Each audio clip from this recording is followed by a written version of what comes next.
अस्सलाम वालेकुम दोस्तों, सऊदी अरब की फटाफट ताज़ा और बड़ी खबरों में आपका स्वागत है। मैं हूं साकिब मिर्ज़ा और आप देख रहे हैं गल्फ लाइफ हिंदी।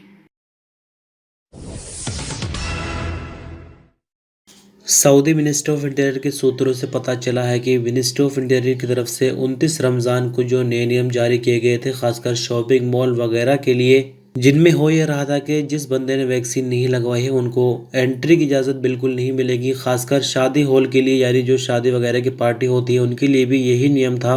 और तीसरा रूल ये था कि पार्टी वगैरह के लिए जो मैक्सिमम कैपेसिटी होगी वो 100 बंदों की होगी। उससे ज़्यादा भीड़ अगर इकट्ठा होती है तो जुर्माने वगैरह लगाए जाते थे, लेकिन अब यहाँ पर आपको बता दें कि और ज़्यादा नियम जो है वो सख्त कर दिए गए हैं।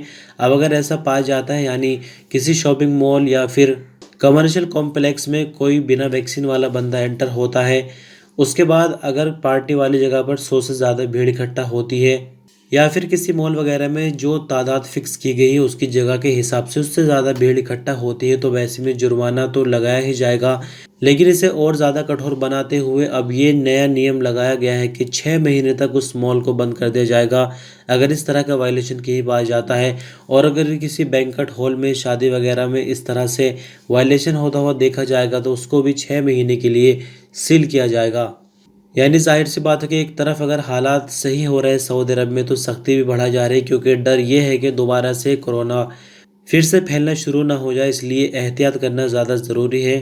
तो इसमें आम लोगों का तो ज़्यादा नुकसान नहीं है, लेकिन जाहिर सी बात है कि अगर आम लोग भी उस जगह पकड़े जाते हैं तो कुछ मुश्किल तो उन्हें भी हो सकती है। सऊदी अरब की पाक मस्जिद के मैनेजमेंट के प्रमुख डॉक्टर अब्दुल रहमान अल सुदैस ने मस्जिद नबवी के बड़े दरवाज़ों पर स्क्रीन लगवाने के काम का उद्घाटन किया है। सऊदी अरब की सरकारी एजेंसी एसपी के मुताबिक मस्जिद नबवी के 11 बड़े दरवाज़ों पर स्क्रीनें लगाई गई हैं। इन स्क्रीनों की मदद से ज़ायरीन को ये पता चलता रहेगा कि किस दरवाजे से अंदर जा सकते हैं और किस दरवाजे से बाहर आ सकते हैं।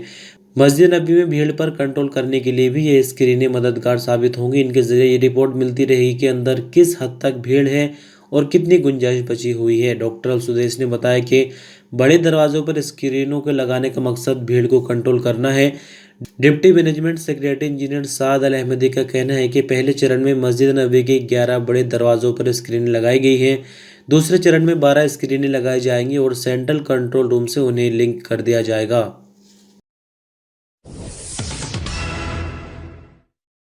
इस न्यूज़ में एक ज़रूरी खबर का जिक्र करेंगे, जैसे कि आप में से जो भाई रोज़ाना वीडियो को देखते हैं, 1 सितंबर को हम किसी वजह से वीडियो नहीं बना सके और इसी बीच एक इम्पोर्टेंट खबर ये निकल गई कि हूथियों के जो हमले हैं वो लगातार सऊदी अरब पे होते रहते हैं, लेकिन कोई ख़ास नुकसान नहीं होता है। लेकिन इसी बीच यानी मंगलवार को 2 बार हमले हुए अबहा इंटरनेशनल एयरपोर्ट पर और काफ़ी नुकसान हो गया। ये खबर नीचे दब गई थी क्योंकि जैसा कि एक दिन की छुट्टी हो गई न्यूज़ की, तो उसमें नीचे दब गई थी। पुरानी खबरें हमने शामिल नहीं की, लेकिन आज की न्यूज़ के मुताबिक कई देशों से इस पर प्रतिक्रियाएं आ रही है। जैसे कि आपको मालूम ही है कि किसी देश में अगर कोई बड़ी घटना होती है तो फिर जो दूसरे देश वाले उसका खंडन करते हैं और ऐसा बोलते हैं कि हम आपके साथ खड़े हैं वगैरह वगैरह।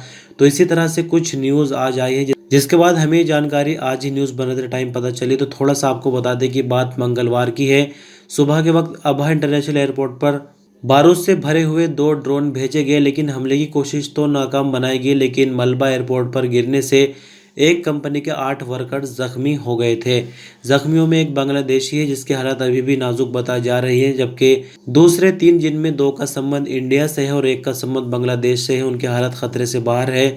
4 को मामूली यानी छोटे किस्म के जख्म आए हैं। इनमें से एक सऊदी, एक नेपाली, एक इंडियन और एक बांग्लादेशी है। इसके अलावा अरब ज्वाइंट फोर्स के प्रवक्ता ने बताया कि दूसरे ड्रोन हमले के मलबे से एयरपोर्ट पर मौजूद एक पैसेंजर जहाज को नुकसान पहुंचा, जबकि बिल्डिंग के फ्रंट के शीशे भी टूट गए। अबहा एयरपोर्ट के ग्राउंड में मौजूद कुछ मशीनों को भी नुकसान हुआ है। कुछ तस्वीर आपके सामने रखी गई, आपको शायद इससे कुछ आइडिया लगा होगा, लेकिन अभी सब कुछ ठीक है। फ्लाइट वगैरह में कोई मुश्किल नहीं हुई है और बताया जा रहा है कि अरब ज्वाइंट फोर्स जो कि सऊदी अरब की फ़ोर्स है उसमें कुछ यूएई यानी यूनाइटेड अरब अमीरात की फ़ौज मिलकर यमन के अंदर काम कर रहे हैं। तो उन्होंने जो स्टेशन बनाया था ड्रोन को लॉन्च करने के लिए उसको नाकाम बना दिया है। यानी इधर से भी हमले अभी हो रहे हैं हूथियों पर, लेकिन अच्छी बात यह है कि सिर्फ माल का ही नुकसान हुआ है, किसी की जान नहीं गई। जो जख्मी है वो आई होप कि जल्द ही रिकवर हो जाएंगे। सऊदी अरब में बीती रात कोविड-19 की आई नई रिपोर्ट के मुताबिक कि नए मामले 174 रिकॉर्ड पर आए हैं, जबकि नई रिकवरी 202 और 5 मरने वालों की नई तादाद है। एक्टिव मामलों की बात करें तो इनकी तादाद घटकर 2788 पर आ गई है, जिनमें से 803 क्रिटिकल मामले हैं। और वैक्सीन की डोज की बात करें तो इस रिपोर्ट तक 3,75,93,318 वैक्सीन की कुल डोज अभी तक सऊदी अरब में रहने वाले अजनबियों और सऊदियों को लगाई जा चुकी हैं। तो 174 नए मामले रिकॉर्ड पर आने के बाद कुल केस 5,44,985 हो जाते हैं। 202 नई रिकवरी के बाद कुल रिकवरी 5,33,632, जबकि 5 नई मौत के बाद कुल मरने वालों की तादाद 8,565 हो जाती है।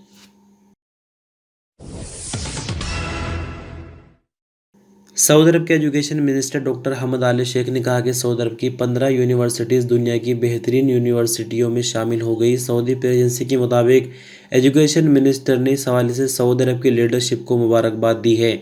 उन्होंने कहा कि 2020 के मुकाबले में हमारी यूनिवर्सिटीज़ ने 2021 के दौरान भी अच्छी परफॉर्मेंस दिखाई है। पिछले साल टाइम्स की रिपोर्ट के मुताबिक सऊदी अरब की सिर्फ 10 यूनिवर्सिटियों को दुनिया की बेहतरीन यूनिवर्सिटियों की लिस्ट में शामिल किया गया था, लेकिन इस साल इनकी तादाद 15 हो गई। यानी इस तरह से बीते साल के मुकाबले में 50% ज़्यादा बेहतरी हुई है।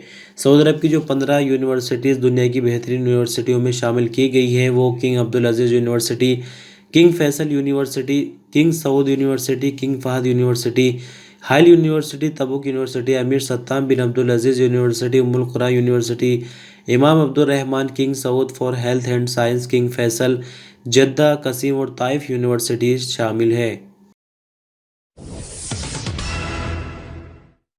सऊदी अरब में मक्का मुकर्रमा म्यूनिसिपैलिटी ने सड़कों और मोहल्लों पर नाकाम यानी बेकार खड़ी हुई गाड़ियों को ज़रूरी कार्रवाई करने के बाद उठा लिया है। म्यूनिसिपैलिटी ने इस तरह की गाड़ियों से संबंधित जानकारी के लिए एक स्पेशल प्लेटफॉर्म जारी किया है। इस हवाले से मक्का मुकर्रमा म्यूनिसिपैलिटी ने www.holymakka.gov.sa static pages query reserve cars यानी इस तरह का लिंक जारी किया है।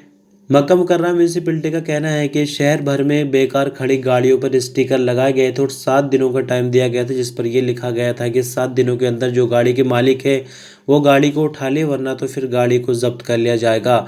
आखिरकार म्यूनिसिपैलिटी को ज़रूरी कार्रवाई करनी पड़ी क्योंकि लोगों के द्वारा गाड़ियां नहीं उठाई गई थी और 361 गाड़ी म्यूनिसिपैलिटी के पास जमा हो गई है, लेकिन इसकी जानकारी ऑनलाइन कर दी गई है। जैसे कि अभी आपको लिंक बताया गया www.holymakka.gov.sa पर जाकर इसकी जानकारी ली जा सकती है। इसी खबर में हम हौसियों के हमले की बात कर रहे थे, लेकिन उसके बावजूद भी हौसी नहीं माने। आपको बता दें कि बीते दिन यानी जुमे को भी खमीस मुशैद पर फिर से हमला हुआ है, लेकिन इस बार किसी भी तरह का कोई जान का या माल का नुकसान नहीं हुआ। हमले को रास्ते में रोककर नाकाम बनाया गया। और आपको बता दें कि जुमेरात को भी हमला हुआ है, बुधवार को भी हमला हुआ है और मंगलवार की जो बड़ी खबर हमने आपको बताई है जिसमें काफ़ी नुकसान पहुँचा है, लेकिन उसके बाद अरब ज्वाइंट फोर्स ने कई लॉन्चिंग पैड नाकाम बना दिए हैं हौसियों के, जिनसे वो ड्रोन को उड़ाते हैं। लेकिन अभी भी हमले लगातार जारी है और भी कई लॉन्चिंग पैड उन लोगों ने बना रखे होंगे, लेकिन अरब ज्वाइंट फोर्स 24 घंटे लगी हुई है सऊदी अरब को किसी भी तरह की मुश्किल से बचाने के लिए। इस न्यूज़ बुलेटिन में आपके साथ एक वीडियो शेयर करेंगे। दरअसल बात तबुक की है और स्कूल आपने देखे होंगे, सरकारी स्कूल है, प्राइवेट स्कूल हो, ना कि सिर्फ सऊदी अरब बल्कि इंडिया में भी ऐसी चीज़ें आपको देखने को मिल जाएंगी। दीवारों पर ऊट पटांग बातें लिख देते हैं, बच्चे नाम वगैरह अपने लिख देते हैं। तो देखिए ये जो लड़की है वीडियो में जो दिखाई दे रही है आपको, अपने खर्च पर इसने किसी से कोई चंदा इकट्ठा नहीं किया, अपने खर्च पर सिर्फ दीवारों को अच्छा दिखने के लिए यानी जो भद्दी चीज़ें लिखी होती हैं उनको मिटा रही है। किसी ने इसकी वीडियो बनाकर और सोशल मीडिया पर अपलोड कर दी और बताया कि तबुक की बेटी की खिदमत करने का नया अंदाज। तो इस तरह से वीडियो काफ़ी ज़्यादा वायरल हो गई है। आप इस खबर से क्या राय रखते हैं? क्या इनका काम वाकई काबिल तारीफ़ है? आपको क्या लगता है कमेंट के रूप में ज़रूर बताइए। तो दोस्तों इस तरह से आज की इस न्यूज़ बुलेटिन की आखिरी खबर थी। बहुत शुक्रिया वीडियो पर अंत तक बने रहने के लिए। अपना ख्याल रखिएगा। अल्लाह हाफिज़।